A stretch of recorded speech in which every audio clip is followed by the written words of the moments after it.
Hello class 12th। हम अपना second chapter continue कर रहे थे जिसमें हमने पॉलिनेशन कर चुके थे और आज हम देखेंगे आउटब्रीडिंग डिवाइसेस।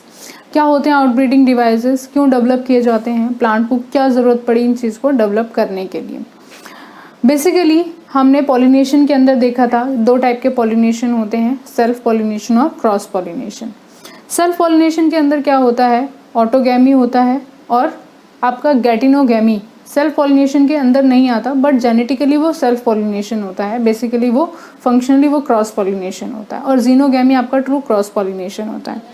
तो जब हम सेल्फ पॉलिनेशन की बात कर रहे थे तब हमने एक चीज़ उसके अंदर देखी थी कि वहाँ पर रेप्लिका बनता है, मतलब जो प्लांट होता है वो अपने जैसा ही जब सेल्फ पॉलिनेशन करता है तो उसके जो ऑफस्प्रिंग होते हैं वो बिल्कुल सेम टू सेम होते हैं, हमारे जो पेरेंट्स होते हैं बिल्कुल उनके जैसा।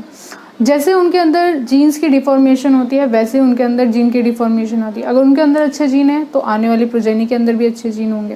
बट क्रॉस पॉलिनेशन के अंदर चांसेस होते हैं अच्छे जीन्स आने के और बेकार जीन्स आने के, मतलब 50-50% चांसेस होते हैं। बट क्रॉस पॉलिनेशन के अंदर इवोल्यूशन के चांसेस ज़्यादा होते हैं क्योंकि उसके अंदर जो जीन्स आते हैं वो नए स्पीशीज़ से आते हैं।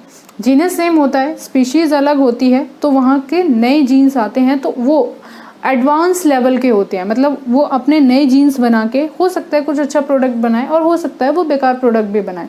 बट इवोल्यूशन वहाँ पर देखने को मिलता है, नई चीज़ें देखने को मिलती हैं। बट अगर हम सेल्फ पॉलिनेशन करते हैं तो वहाँ पर वही सेम चीज़ें ही रिपीट होती रहती हैं।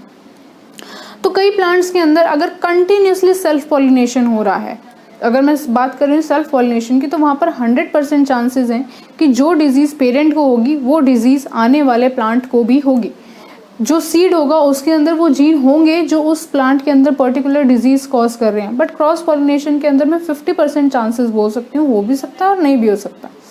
तो कुछ प्लांट्स जो कंटिन्यूसली सेल्फ पॉलिनेशन करते रहते हैं, मतलब कंटिन्यूसली उनके जो पॉलिनेशन होता है वो सेल्फ होता रहता है, मतलब सेम प्लांट सेम फ्लावर के अंदर वही जीन्स पॉलन ग्रेन आए, पॉलन ग्रेन स्टिग्मा के ऊपर रिसीव हो गए, तो सेम चीज़ें ही रिपीट हो रही हैं।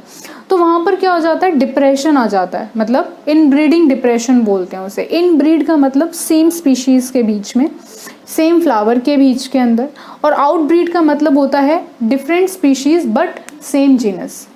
वहाँ पर जब आउटब्रीडिंग होती है तब वहाँ पर एडवांसमेंट के चांसेस ज़्यादा होते हैं, इवोल्यूशन के चांसेस ज़्यादा होते हैं। बट जब इनब्रीडिंग की बात हम करते हैं तो वहाँ पर इवोल्यूशन के चांसेस, एडवांसमेंट के चांसेस बिल्कुल निल हो जाते हैं। वहाँ पर सेम ही तो जीन्स ट्रांसफ़र हो रहे हैं जो हमारे आने वाला ऑफस्प्रिंग है। तो वहाँ पर जब सेम डिजीज़ जीन ही आएंगे तो पहले क्वालिटी और क्वांटिटी 90% थी, फिर दोबारा से वही प्लांट होगा, उसके अंदर वही डिजीज़ जीन था, उसने और ज़्यादा इफेक्ट उसके ऊपर प्लांट के ऊपर डाला तो वो 90% से 70% क्वालिटी आ गई, क्वांटिटी भी उसकी डाउन चली गई। तो वो डिप्रेशन में चला जा रहा है। जो प्लांट्स की क्वालिटी है, जो पर्टिकुलर स्पीशीज़ की क्वालिटी है वो ख़त्म होती चली जा रही है, डिप्रेस्ड होती चली जा रही है। जो कि हमारे क्वालिटी और क्वांटिटी, अगर हम उससे कोई भी हमें फूड प्रोडक्ट मिल रहा है या कोई भी प्रोडक्ट हमें मिल रहा है, उसकी दोनों चीज़ें क्वालिटी और क्वांटिटी दोनों ख़राब हो रही है। हमारा टाइम भी वेस्ट हो रहा है, हमारी जगह भी वेस्ट हो रही है।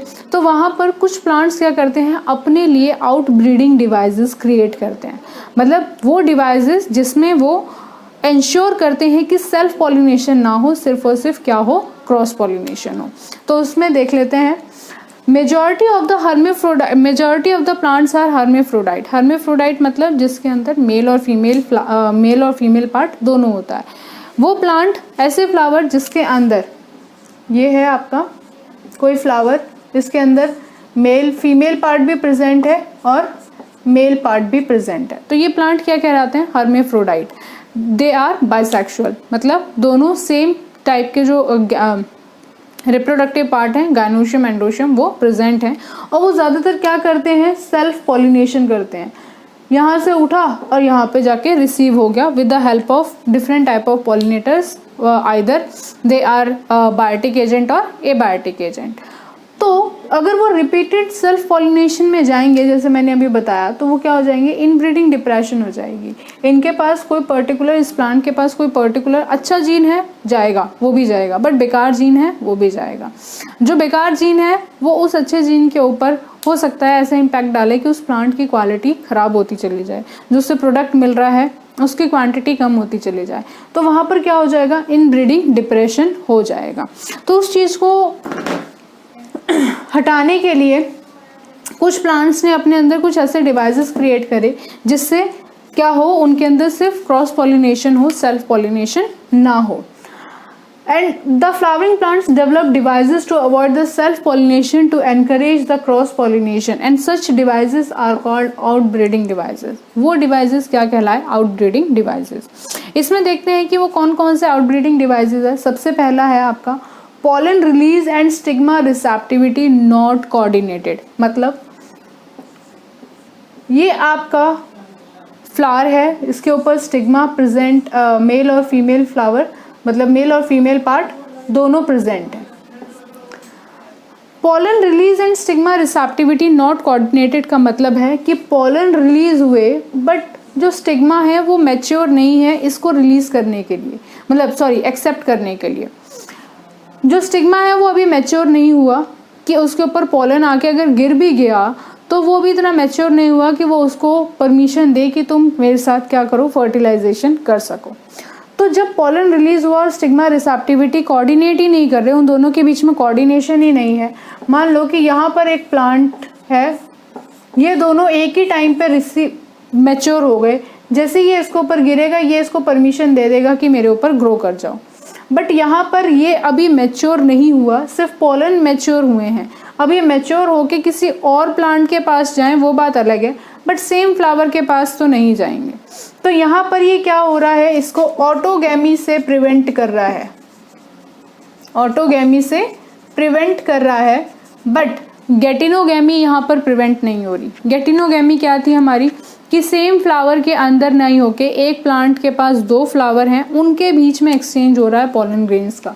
यहाँ पर तो इसने रिसीव नहीं किया, बट हो सकता है यहाँ पर सेम स्पीशीज का फ्लावर लगा हुआ हो और उसका जो स्टिग्मा है वो मैच्योर हो चुका है। अब ऐसा तो है नहीं कि एक ही टाइम पे सारे प्लांट्स के ऊपर फ्लावर आएंगे, बिल्कुल एक ही टाइम पर आएंगे और एक ही टाइम पे झड़ेंगे। पहले आ जाता है कोई फ्लावर बाद में आता है, तो इनकी रिसेप्टिविटी, इनकी मैच्योरिटी भी उसी टाइम से होगी।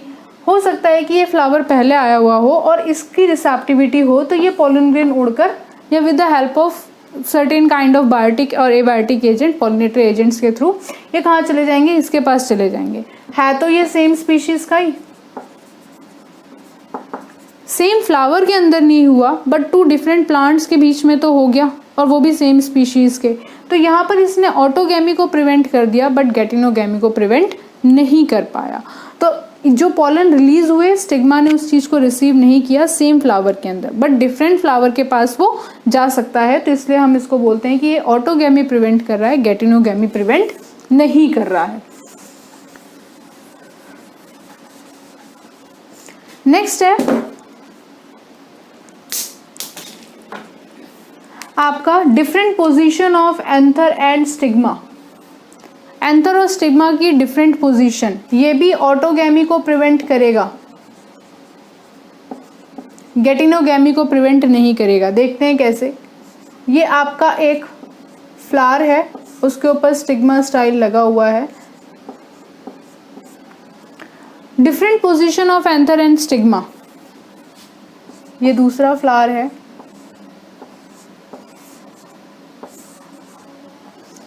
देखने से ही पता चल रहा है ये कहाँ लगे हुए हैं। इनको और नीचे कर देती हूँ, चलो।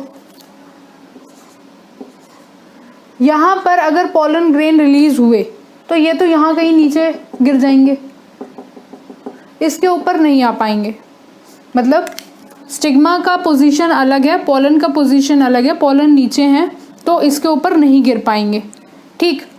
बट अगर यहाँ पर पॉलन स्टिग्मा से ऊपर है तो ये उसके ऊपर ऐसे आएंगे और पॉलन इसके ऊपर आ जाएंगे। तो ये बात मैं कर रही हूँ कि different position of anther and stigma. तो यहाँ पर कुछ प्लांट्स अपने आप को इस तरीके से बचाते हैं कि वो अपने स्टिग्मा को क्या करते हैं, थोड़ा ऊंचा रखते हैं। मतलब उनके अंदर जो ओवरी की ग्रोथ होती है, स्टिग्मा की ग्रोथ होती है, वो पॉलन से जो एंथर होते हैं उनसे ऊपर होती है, सो दैट कि जो एंथरो है वो उसके ऊपर ना जा सके। बट यहाँ पर ये ऑटोगैमी सेम फ्लावर के अंदर प्रिवेंट कर रहा है, बट डिफरेंट प्लांट के पास जाने से ये इसे नहीं रोक सकता। With the help of certain kind of pollinators ये किसी और प्लांट के पास तो जा सकता है। तो यहाँ पर भी क्या हो गया, ऑटोगैमी प्रिवेंट हो गई, गेटिनोगैमी प्रिवेंट नहीं हुई। नेक्स्ट है आपका सेल्फ इनकम्पैटिबिलिटी। सेल्फ इनकम्पैटिबिलिटी, यहाँ पर ये ऑटोगैमी और गेटिनोगैमी दोनों को प्रिवेंट कर रहा है। मतलब ऑटोगैमी भी नहीं होगी, गेटिनोगैमी भी नहीं होगी, और सिर्फ क्या होगी, true cross pollination which is your xenogamy. Self incompatibility का मतलब है कि कोई प्लांट है, उसने अपने अंदर कुछ ऐसी चीज़ें डेवलप कर ली हैं, कुछ ऐसा केमिकल डेवलप कर लिया है कि उसे ये पता चल जाता है कि अगर ये सेम प्लांट से आया है, सेम प्लांट के स्पीशीज से भी आया है, तो ये उसे रिजेक्ट कर देगा, मना कर देगा कि मैं तुम्हें अपने ऊपर नहीं उगने दे सकता।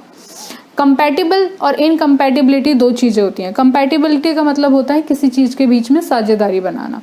कोई पॉलन ग्रेन उड़कर आया, एक स्टिग्मा के ऊपर वहाँ पर गिर गया, शट ऑफ हो गया। अगर वो स्टिग्मा चाहता है कि वो अपने ऊपर उस चीज़ को आने दे, उसके जीन्स को वो चाहता है कि मेरे अंदर आए, तो वो उसे क्या करेगा, राइट टाइप ऑफ पॉलन होता है वो, कि सेम स्पीशीज़ का हो या फिर सेम जीनस का हो, तो वो उसे उगने देगा। बट ऐसा नहीं है कि अलग अलग जीनस का प्लांट जो स्टिग्मा होता है वो उसे उगने देता है।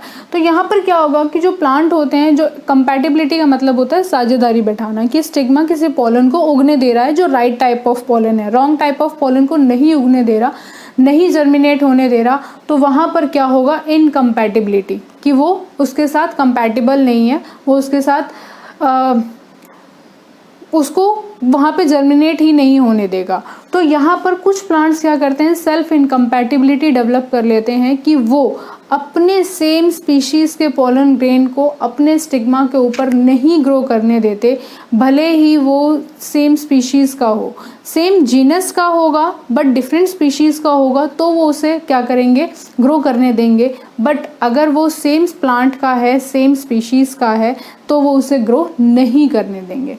अगर यहाँ पर इसके पॉलन ग्रेन इसके ऊपर लगेगा तो वो उसे नहीं ग्रो करने देगा। अगर यहाँ पर किसी और प्लांट के पास यही सेम फ्लावर हैं तो भी ये इसके ऊपर आ गया, तो भी ये इसे नहीं लगने देगा। तो यहाँ पर इसने क्या किया, सेल्फ को, अपने आप को इनकम्पैटिबल बना लिया। अपने ही जैसे पॉलन ग्रेन, अगर उसके पास सेम स्पीशीज़ के पॉलन ग्रेन आ रहे हैं तो उनको क्या कहेगा कि नहीं, मेरे ऊपर आपको जर्मिनेट होने की ज़रूरत नहीं है। यहाँ पर जो स्टिग्मा होता है वो certain type of chemical secrete करते हैं, जिससे केमिकल कोऑर्डिनेशन उनके बीच में होता है, तभी वो उसे क्या करते हैं, जर्मिनेट करने देते हैं, अदरवाइज नहीं करने देते। Wrong type of pollen incompatibility show करते हैं, right type of pollen compatibility show करते हैं। नेक्स्ट है आपका प्रोडक्शन ऑफ यूनिसेक्सुअल फ्लावर, मतलब अलग अलग टाइप के फ्लावर प्रोड्यूस होना। There are two type, one is monoecious, one is dioecious. Monoecious एक प्लांट है, उसके ऊपर दो टाइप के फ्लावर लग रहे हैं। प्लांट एक ही है बट फ्लावर दो टाइप के लग रहे हैं। एक के अंदर फीमेल फ्लावर्स लग रहे हैं और एक के पास मेल फ्लावर्स हैं। मतलब एक ऐसा फ्लावर है जिसके अंदर स्टेमन पार्ट है और एक ऐसा फ्लावर है जिसके अंदर सिर्फ और सिर्फ फीमेल पार्ट है। तो यहाँ पर क्या होगा, ये अलग अलग टाइम पे क्या होंगे, रिसेप्टिविटी, मैच्योर होंगे। तो इसका पॉलन ग्रेन इसके ऊपर नहीं जाएगा, तो ये मैच्योर अगर हो भी गया और ये दोनों एक साथ मैच्योर हो भी गए तो इन्होंने सेल्फ इनकम्पैटिबिलिटी डेवलप कर रखी है, तो ये तब भी जर्मिनेट नहीं होंगे। ये किसी और ही स्पीशीज़ बट सेम जीनस के साथ क्या करेंगे, क्रॉस करेंगे और वहाँ पर पॉलिनेशन होगा। तो इस तरीके से भी दो अलग अलग टाइप के फ्लावर, अगर ये एक ही में होते तो ये पॉलन ग्रेन उतर के स्टिग्मा के ऊपर लग जाता, तो वहाँ पर क्या हो जाता है, सेल्फ पॉलिनेशन हो जाता। बट यहाँ पर भी ये क्या हो रहा है, सेल्फ पॉलिनेशन को रोक रहे हैं। अपने आप को इन्होंने अलग अलग डेवलप किया है कि भाई मेल अलग फीमेल अलग। जो मेल के पॉलन ग्रेन होंगे वो दोनों अलग अलग टाइम पे मैच्योर होंगे। अगर जो आपका पॉलन ग्रेन है वो सेम मैच्योर हो गया, स्टिग्मा मैच्योर नहीं हुआ, तो वो उसकी रिसेप्टिविटी लेगा नहीं। जो आपका फर्स्ट पॉइंट देता है, pollen release and the stigma receptivity not coordinated, उन दोनों के बीच में कोई कोऑर्डिनेशन ही नहीं है, तो उनके बीच में ऑटोगैमी नहीं होगी। गैटिनोगैमी इसलिए नहीं होगी क्योंकि ये दोनों अलग अलग टाइम पे क्या हो रहे हैं, मैच्योर हो रहे हैं। तो यहाँ पर ऑटोगैमी और गेटिनोगैमी दोनों प्रिवेंट हो रहे हैं। इसका एग्जाम्पल है आपका कैस्टर एंड मेज। दूसरा है आपका डायोशियस। ये क्या था, एक ही प्लांट के ऊपर 2 फ्लावर लग रहे थे, एक फीमेल फ्लावर और एक मेल फ्लावर।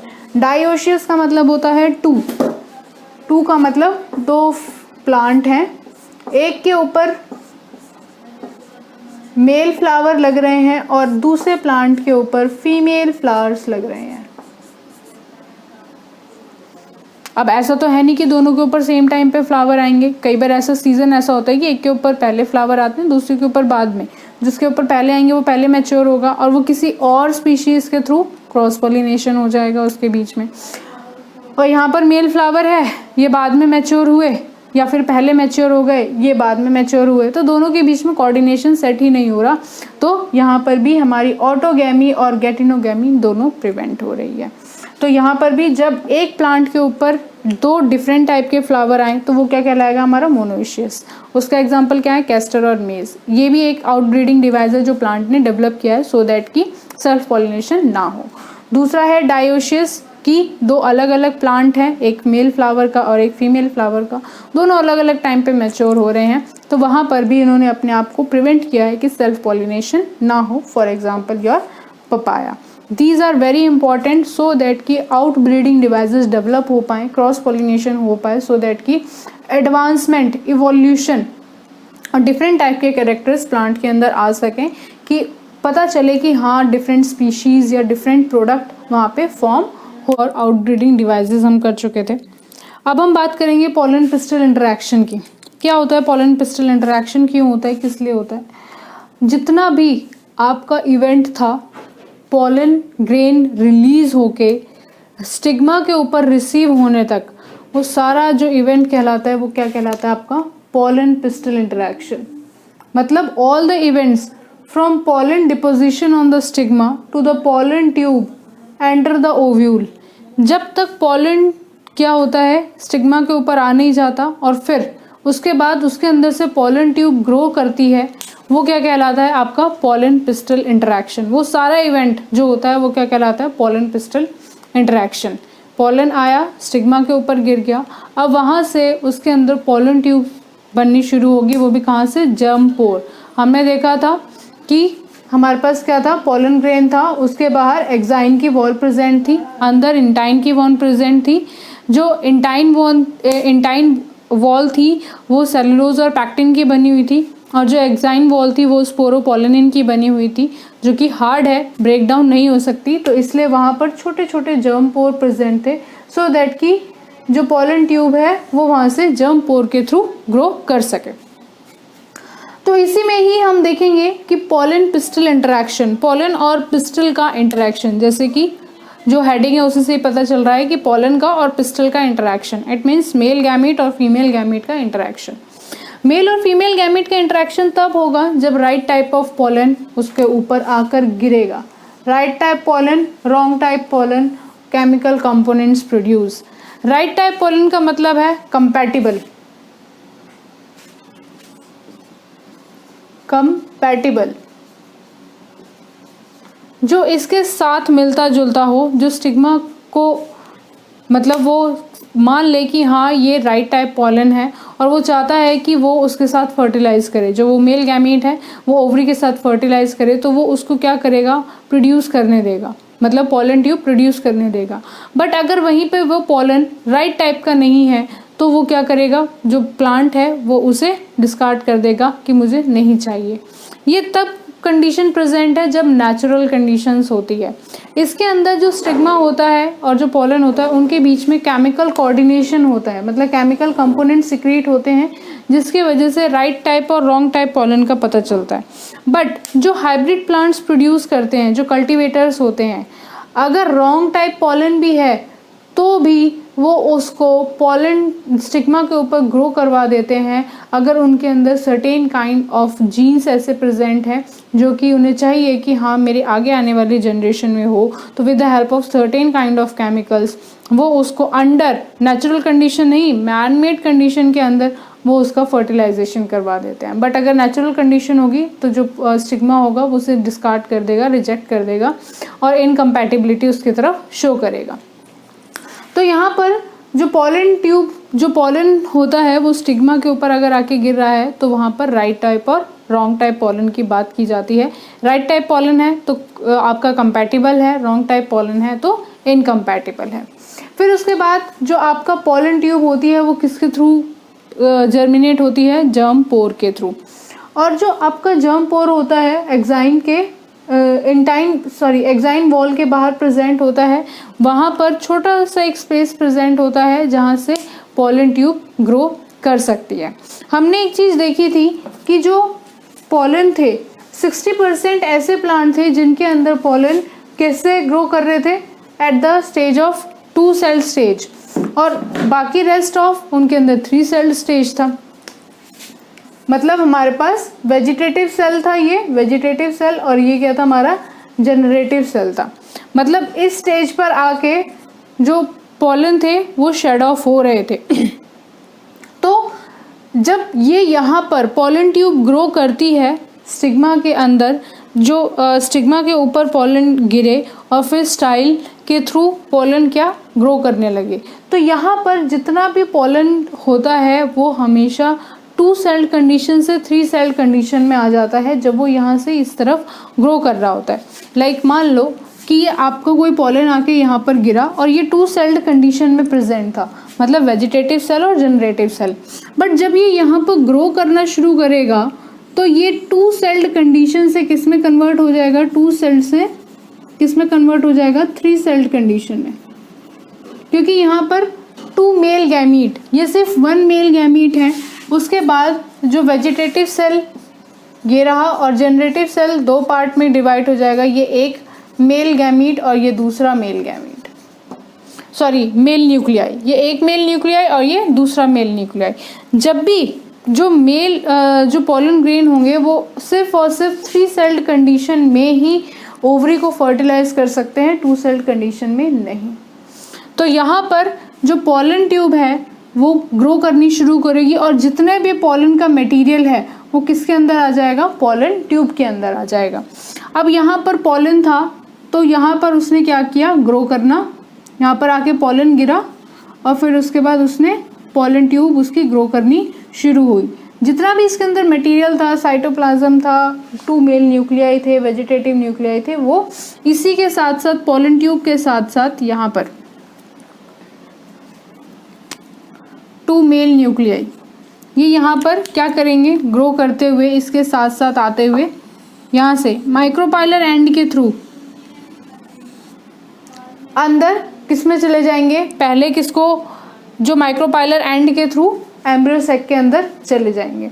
तो यहाँ पर इन्होंने क्या किया? जो ओव्यूल का स्ट्रक्चर था, जो ओवरी का स्ट्रक्चर था उसको पेनिट्रेट किया और उसके बाद माइक्रोपाइलर एंड के थ्रू ये कहाँ से कहाँ चले गए? ये अंदर एम्ब्रियो सैक के अंदर जाएंगे, यहाँ से। तो ये जो दोनों मेल गैमीट है ये भी यहाँ से होते हुए अंदर जाएंगे। इसके बारे में हम डबल फर्टिलाइजेशन में पढ़ेंगे कि किस तरीके से फर्टिलाइजेशन होता है। यहाँ पर सिर्फ हम इतनी बात देख रहे हैं कि यहाँ पे पॉलन और पिस्टल का इंटरेक्शन हो रहा है। ये पॉलन ग्रो किया, पॉलन ट्यूब ग्रो किया और इसके अंदर जो 2 मेल गैमीट थे वो कहाँ से कहाँ? माइक्रोपाइलर एंड के थ्रू कहाँ पर? हमारे एम्ब्रियो सैक के अंदर आए। ये एंटीपोडल सेल थे, ये आपके पोलर न्यूक्लियाई थे, बीच में एक्सेल और सिनर्जिड। ये एक सिनर्जिड को क्या करेंगे? पेनिट्रेट करेंगे और फिर उसके अंदर विद द हेल्प ऑफ जो आपका फिलीफॉर्म एपरेटस है वो इनको एक केमिकल कंपोनेंट सिक्रेट होता है जो पॉलन ट्यूब को रास्ता दिखाता है कि आपको किस तरफ से पेनिट्रेट करना है। तो जो फिलीफॉर्म एपरेटस होंगे वो इनको बताएंगे कि आपको, तो ये यहाँ से एम्ब्रियो सैक के अंदर चले जाएंगे। स्टिग्मा के ऊपर आए, फिर स्टिग्मा स्टाइल के थ्रू होते हुए ओवरी के अंदर आए और ओवरी के थ्रू अंदर जो एम्ब्रियो सैक था उसको क्या करेंगे? पेनिट्रेट करेंगे। ये आपकी बुक में डायग्राम भी दिया हुआ है। ये इनलार्ज्ड सेक्शन है कि ये आपका क्या है? आपका एम्ब्रियो सैक है। एम्ब्रियो सैक में हमने देखा था कि 8 न्यूक्लिएटेड 7 सेल्ड स्ट्रक्चर था वहाँ पर। तो ये आपके क्या है? सेंट्रल सेल है। इसके बीच में ये आपका पॉलन ट्यूब है। पॉलन ट्यूब के पास यहाँ पे 2 मेल गैमीट है। तो ये मेल गैमीट क्या करेंगे विद, ये आपका क्या है, फिलीफॉर्म एपरेटस, और ये क्या है आपके सिनर्जिड्स, यहाँ पे ये एग सेल प्रेजेंट है। तो ये जो पॉलन ट्यूब है ये इसके अंदर एंटर करेगी, और जैसे ही एंटर करेगी ये दो मेल जो न्यूक्लियाई हैं ये यहाँ पर एक एग सेल के साथ फर्टिलाइज हो जाएगा, और एक आपका इन दोनों सेंट्रल न्यूक्लियाई जो होंगे इसके साथ फर्टिलाइजेशन हो जाएगा। तो ये है आपका पोलन पिस्टल इंटरेक्शन, पोलन और पिस्टल के बीच में इंटरेक्शन होना, कि किस तरीके से पोलन स्टिग्मा के ऊपर आता है और वहाँ पर जितना भी इवेंट फ्रॉम पोलन जो स्टिग्मा के ऊपर आता है, फिर उसके बाद पोलन ट्यूब का फॉर्म होना, वो सारा इवेंट क्या कहलाता है, आपका पोलन पिस्टल इंटरेक्शन कहलाता है। क्या होता है इसके अंदर, जो आपके वेजिटेटिव सेल होते हैं 60% जो आपके पोलन सेल होते हैं उनके अंदर 2 सेल स्टेज होती है, वेजिटेटिव और generative. But at the time of fertilisation जब अगर वो 2 सेल स्टेज में भी यहाँ पर आके गिर गए हैं तो उनके अंदर जनरेटिव सेल जो होगा वो 2 मेल न्यूक्लियाई में डिवाइड हो जाएगा, और वहाँ पर वो 3 सेल्ड कंडीशन को फॉर्म करेगा। तो जो आपका फर्टिलाइजेशन हो रहा है वो 3 सेल्ड कंडीशन में हो रहा है, 2 सेल्ड कंडीशन में नहीं हो रहा है। जो जनरेटिव सेल है वो दोबारा से अपने आप को 2 सेल में कन्वर्ट करे, अपने आप को 2 पार्ट में दोबारा डिवाइड करेगा, और जो 3 सेल्ड कंडीशन है वो ऑलरेडी प्रिपेयर है फर्टिलाइजेशन करने के लिए। इसके बाद देखते हैं आर्टिफिशियल हाइब्रिडाइजेशन क्या होती है। What is artificial hybridisation?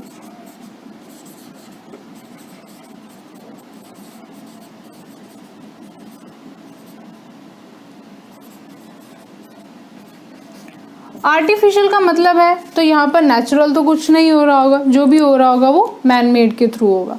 इसके अंदर 2 प्रोसेस आते हैं आपका इमैस्कुलेशन और बैगिंग।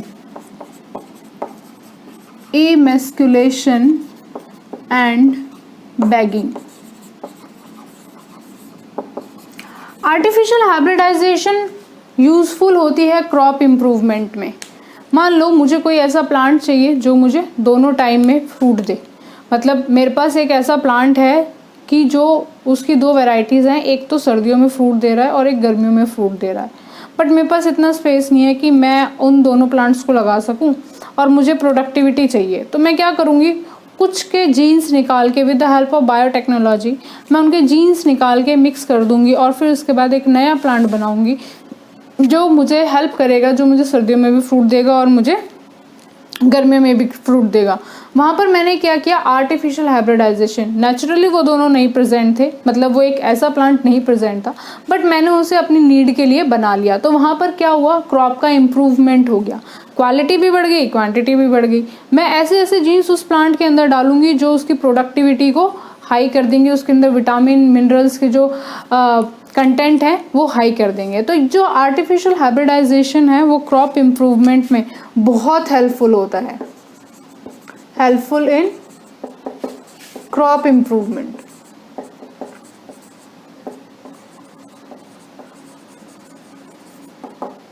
जो आपके जितने भी एग्रीकल्चरल फील्ड से रिलेटेड जितनी भी चीज़ें होती हैं उनमें आजकल हाइब्रिड क्वालिटी बहुत ज़्यादा, जिसका स्कोप बहुत ज़्यादा है कि हर एक चीज़ का हाइब्रिड बनाया जा रहा है, सो दैट कि ज़्यादा से ज़्यादा प्रोडक्टिविटी ली जा सके। क्योंकि पॉपुलेशन बहुत ज़्यादा है तो हाइब्रिड बना के ही हम ऐसा काम कर सकते हैं। अगर आप नेचुरल प्लांट्स के ऊपर जो ऑलरेडी प्रेजेंट हैं उनके ऊपर डिपेंड रहोगे तो उनसे इतनी ज़्यादा प्रोडक्टिविटी नहीं मिलती। हम प्लांट्स के अंदर, जीन्स के अंदर चेंजेस करते हैं सो दैट कि हमें कुछ ही टाइम में बहुत ज़्यादा अमाउंट ऑफ फूड मिल जाए।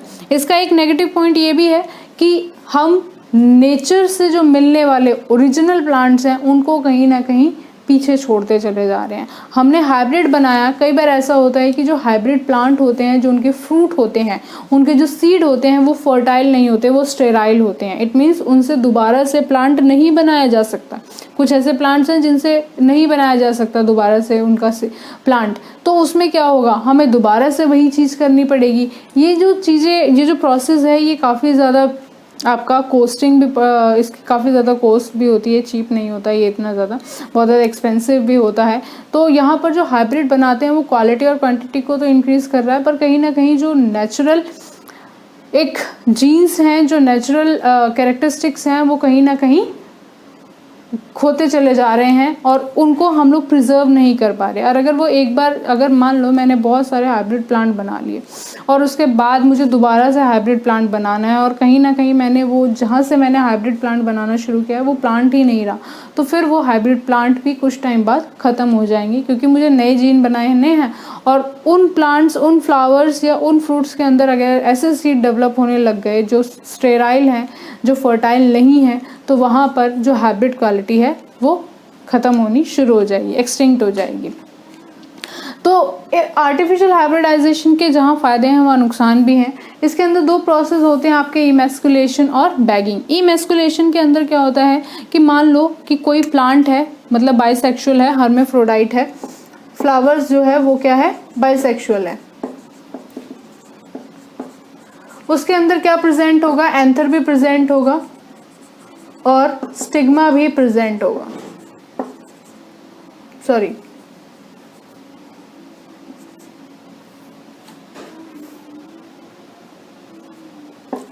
पिस्टल भी प्रेजेंट होगा। तो जो आपका स्टेमन और पिस्टल है वो दोनों प्रेजेंट होंगे, इट मीन्स मेल और फीमेल पार्ट दोनों प्रेजेंट होगा। अब जो आपका मेल और फीमेल पार्ट है, अब हम क्या चाहते हैं कि सेल्फ पॉलिनेशन ना हो, क्या हो, क्रॉस पॉलिनेशन हो। तो इसके अंदर क्या करेंगे, जो ह्यूमन बीइंग होते हैं वो क्या करते हैं, with the help of forceps, एक चिमटी लाइक स्ट्रक्चर होता है विद जिसे हम फॉर्सेप बोलते हैं, उसकी हेल्प से क्या करेंगे, ये जो एंथर होंगे उसको रिमूव कर देंगे। तो सिर्फ क्या बच जाएगा हमारे पास, पिस्टल पार्ट बच जाएगा, क्योंकि एंथर ही है जो पिस्टल को क्या करेंगे, फर्टिलाइज करेंगे। तो वो क्या करते हैं, विद द हेल्प ऑफ आपके जो फ्लावर जैसे ही डेवलप होता है with the help of forceps, वो क्या करते हैं, उसके जो एंथर पार्ट है उसको रिमूव कर देते हैं। रिमूव करने के बाद उसको क्या करते हैं, बैगिंग। बैगिंग इसलिए करते हैं कि जो आपका पिस्टल पार्ट है वो कंटामिनेट ना हो with from different pollen grains. अब उन्होंने अपना पिस्टल का जो एंथर था उसको एंथर तो रिमूव कर दिए सो दैट कि सेल्फ फर्टिलाइजेशन या सेल्फ पॉलिनेशन ना हो पाए। अगर मैं उस प्लांट को ऐसे ही छोड़ दूंगी तो with the help of different type of pollinators कोई और पोलन ग्रेन आके उसको ख़राब कर देंगे, जो मुझे वैरायटी चाहिए वो मुझे नहीं मिल पाएगी ना। तो क्योंकि मैं चाहती हूँ कि मैं अपने टाइप के पोलन ग्रेन्स जो मैंने इकट्ठे कर रखे हैं मैं वो उसके ऊपर डालूँ और मेरा प्लांट वहाँ से डेवलप हो, मेरा जो फ्रूट डेवलप होना है, जो फर्टिलाइजेशन हो रहा है, जो पोलन ट्यूब ग्रोथ करनी है, वो मेरे वाले पोलन ग्रेन जो मैंने डिज़ायर्ड क्वालिटी के रखे हैं वो मैं उन प्लांट्स के ऊपर उस पिस्टल के ऊपर डालूँ, स्टिग्मा के ऊपर डालूँ जब वो मैच्योर हो जाए। तो उस चीज़ को रोकने के लिए, कंटामिनेट ना हो दूसरे पोलन ग्रेन्स जो कि इन्वायरमेंट में प्रेजेंट है, तो वहाँ पर क्या करते हैं, बैगिंग करते हैं। ये एक टाइप का बटर पेपर होता है या म्यूसिलिन क्लॉथ का पेपर बना हुआ होता है जिसके अंदर छोटे छोटे पोर्स होते हैं कि वहाँ से एयर का जो एक्सचेंज है वो होता रहे। पूरी तरीके से बंद नहीं करते बट उसको सेफ रखते हैं कि पोलन ग्रेन्स उस तक ना पहुँचे जिससे वो ख़राब ना हो। तो वहाँ पर बैगिंग के बाद क्या करते हैं, जब बैगिंग कर देते हैं फिर उसके बाद जब उनका जो स्टिग्मा होता है वो मैच्योर हो जाता है। मैच्योर होने के बाद उसके ऊपर जो डिज़ायर्ड क्वालिटी के पोलन ग्रेन्स हैं उनको दोबारा से शेड ऑफ कर दिया जाता है और फिर दोबारा से उनको बंद कर दिया जाता है सो दैट कि दोबारा से उनके ऊपर कोई और पोलन ग्रेन आगे जर्मिनेट ना हो। जब वहाँ फर्टिलाइजेशन स्टार्ट हो जाता है कुछ टाइम बाद तो उन बैग्स को हटा दिया जाता है। तो इमेस्कुलेशन आपका प्रोसेस है कि जिसके अंदर with the help of forceps the anther are removed so that the other pollen grains cannot contaminate the flowers. तो वो जो पिस्टल पार्ट होता है जब वो मैच्योर हो जाता है तो उसके बाद उस बैगिंग को हटा दिया जाता है और फिर उसके बाद डिज़ायर्ड कैरेक्टरिस्टिक के पोलन ग्रेन्स उनके ऊपर शट ऑफ कर दिए जाते हैं। दूसरा है आपका बैगिंग। बैगिंग यही चीज़ है कि किसी भी प्लांट को क्या किया जाता है, जो उसका फीमेल पार्ट है उसके ऊपर बैग लगा दिया जाता है सो दैट कि जो पोलन ग्रेन्स हैं वो उसे कंटामिनेट ना कर पाए। ये बात है हमारी बाइसेक्सुअल फ्लावर की जहाँ पर मेल और फीमेल पार्ट एक ही फ्लावर में प्रेजेंट है। बट वहाँ पर अगर यूनिसेक्सुअल प्रेजेंट है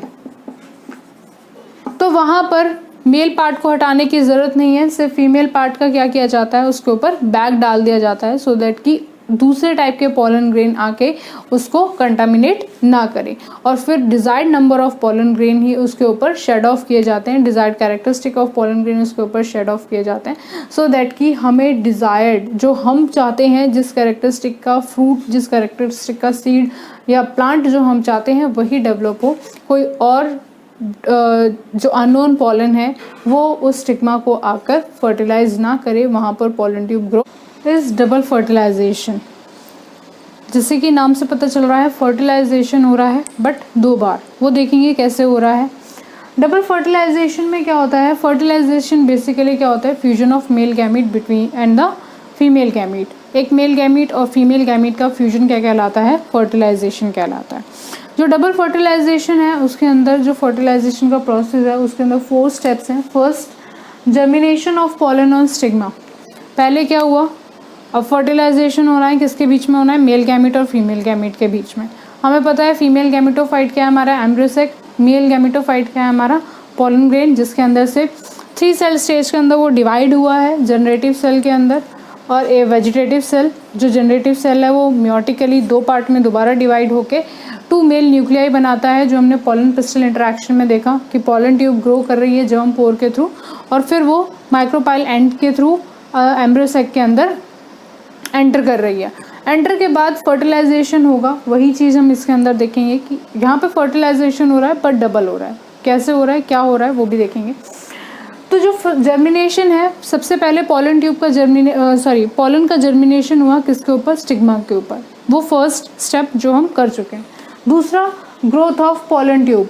पॉलन पिस्टल इंटरेक्शन में देखा हमने कि पॉलन ट्यूब की ग्रोथ हुई और वो ग्रोथ होके कहाँ पर आ गई, माइक्रोपाइल एंड के तरफ। तो उसको जो रास्ता दिखाने वाला था वो कौन था, हमारा सिनर्जिड था। उनके बीच में केमिकल इंटरेक्शंस हो रहे थे जिसके बेसिस पे जो पॉलन ट्यूब है वो सिनर्जिड के थ्रू जो सिनर्जिड होता है माइक्रोपाइल एंड के थ्रू, सिनर्जिड के थ्रू अंदर एम्ब्रियोसेक के अंदर एंटर करती है।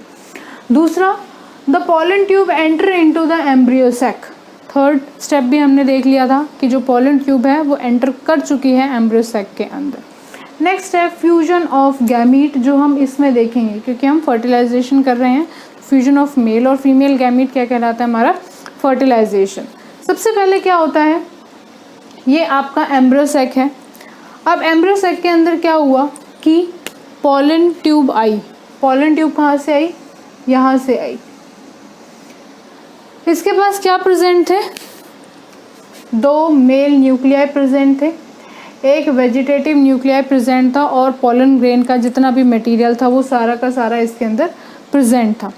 इसने क्या किया, यहाँ से एंट्री ली और विद द हेल्प ऑफ, और जो यहाँ पर सिनर्जिड्स थे, एक सिनर्जिड को पेनिट्रेट करती हुई ये अंदर चली गई और जो फिलीफॉर्म एपरेटस है वो इसको रास्ता कंटिन्यूसली दिखा रहा है। जैसे ही इसने इसकी तरफ एंटर किया, जो सिनर्जिड और फिलीफॉर्म एपरेटस थे वो डिग्रेड होना शुरू हो गए, मतलब डीनेचर होना शुरू हो गए।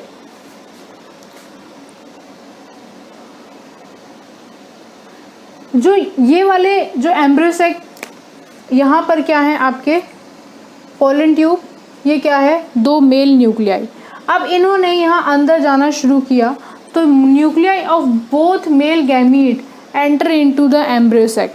यहाँ पर क्या होगा, जो मेल गैमीट है वो किसके अंदर चले जाएंगे, एम्ब्रियोसेक के अंदर। ये वाला पार्ट क्या है आपका, एम्ब्रियोसेक। ठीक, ये पूरा का पूरा क्या है, एम्ब्रियोसेक। एम्ब्रियोसेक के बाहर की तरफ 2 इंटेग्यूमेंट प्रेजेंट है, आउटर इंटेग्यूमेंट, इनर इंटेग्यूमेंट। यहाँ पर ये आपका एग प्रेजेंट है, 2 सिनर्जिड प्रेजेंट है, पोलर न्यूक्लियर प्रेजेंट है, एंटीपोडल सेल प्रेजेंट है चलाजल एंड की तरफ, और उसके जस्ट अपोजिट क्या प्रेजेंट है हमारे माइक्रोपाइल एंड। अब जो एक मेल गैमीट है, ये वाला एक मेल गैमीट, 2 हैं, इसके अंदर वेजिटेटिव न्यूक्लियस भी है, ये 2 मेल गैमीट हैं, और जैसे ही इन्होंने एंटर किया जो सिनर्जिड सेल हैं वो डिग्रेड होना शुरू हो जाएंगे। जो डिग्रेड होना शुरू कर देते हैं वो वहीं पर रहते हैं और एज अ न्यूट्रिएंट जो है वो यूज़ किए जाते हैं। एम्ब्रियो जो होगा वो जब डेवलप होगा तब वो उनको एज अ न्यूट्रिएंट यूज़ करेगा। तो एक मेल जो न्यूक्लियाई था उसका फर्टिलाइजेशन किसके साथ हुआ, एग के साथ।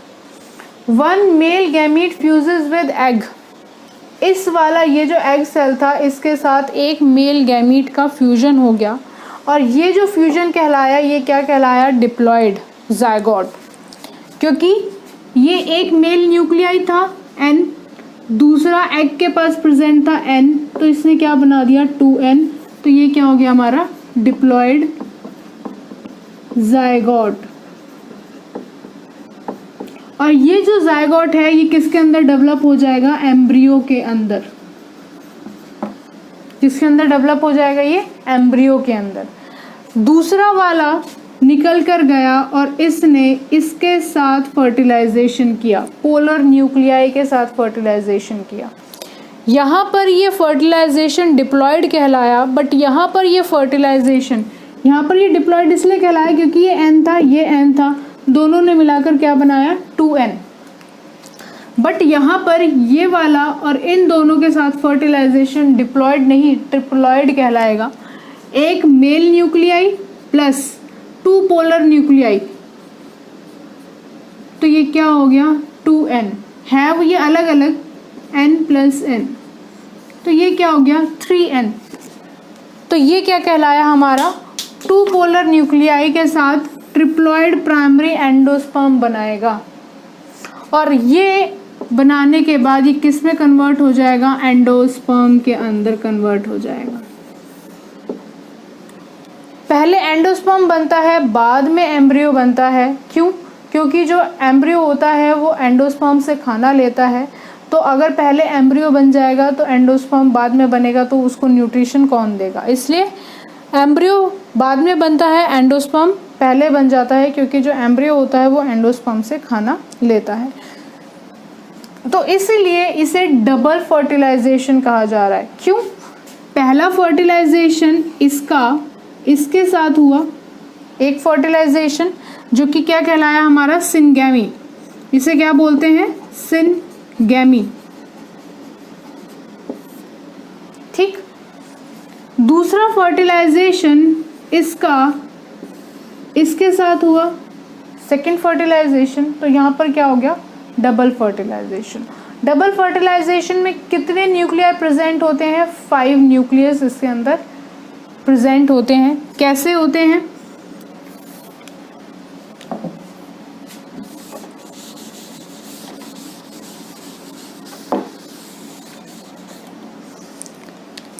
ये एक N प्रेजेंट था, N प्लस N, ये क्या बनाया 2N, जो कि क्या था हमारा एग, किसके अंदर जो कि हमारा क्या था जायगोट, किसके अंदर डेवलप हो गया एम्ब्रियो के अंदर,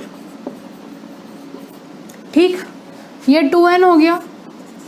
दूसरा एक N plus 2 polar nuclei 3N, जो किसके अंदर डेवलप हो गया प्राइमरी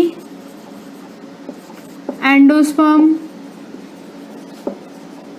न्यूक्लियस के अंदर, जिसे हम पेन भी बोलते हैं, जो कि फर्दर किस में डेवलप हो जाएगा एंडोस्पर्म के अंदर डेवलप हो जाएगा। तो यहाँ पर अगर हम इन दोनों को देखें तो कितने आ गए हमारे पास 5N। डबल फर्टिलाइजेशन में कितने न्यूक्लियाई प्रेजेंट हैं, कितने न्यूक्लियाई ने पार्टिसिपेट किया है, 5 न्यूक्लियाई ने पार्टिसिपेट किया है, एक इसके साथ बाकी 2 पोलर न्यूक्लियाई के साथ। तो इसीलिए बोलते हैं इसे डबल फर्टिलाइजेशन, क्योंकि यहाँ पर पहला फर्टिलाइजेशन हो रहा है जिसे हम सिनगैमी बोलते हैं, उसके बाद दूसरा फर्टिलाइजेशन हो रहा है जिसे हम वेजिटेटिव फर्टिलाइजेशन बोलते हैं, और इसको हम जनरेटिव फर्टिलाइजेशन बोलते हैं। जो चीज़ें जो आपका पॉलन ट्यूब है वो जैसे ही सिनर्जिड के अंदर एंटर करता है उसे रप्चर कर देता है, फिर उसके बाद जो पॉलन ट्यूब होती है वो रप्चर होने के बाद सारा का सारा मटेरियल अपना एम्ब्रियो सैक के अंदर निकाल देती है। जो चीज़ें यूज़फुल होती हैं वो फर्टाइल कर जाती हैं, जो डिग्रेड हो गई हैं वो एज अ न्यूट्रिएंट यूज़ कर ली जाएंगी एम्ब्रियो के थ्रू। उसमें सबसे पहले जो आपका एंडोस्पर्म होता है वो डेवलप होता है, जो आपका ट्रिप्लॉयड प्राइमरी एंडोस्पर्म बना है या प्राइमरी एंडोस्पर्म बना है वो एज अ एंडोस्पर्म यूज़ होगा, क्योंकि वो पहले डेवलप होगा, एम्ब्रियो बाद में, क्योंकि एम्ब्रियो किससे न्यूट्रिशन लेता है एंडोस्पर्म से। So this is all about today's lecture. Thank you so much.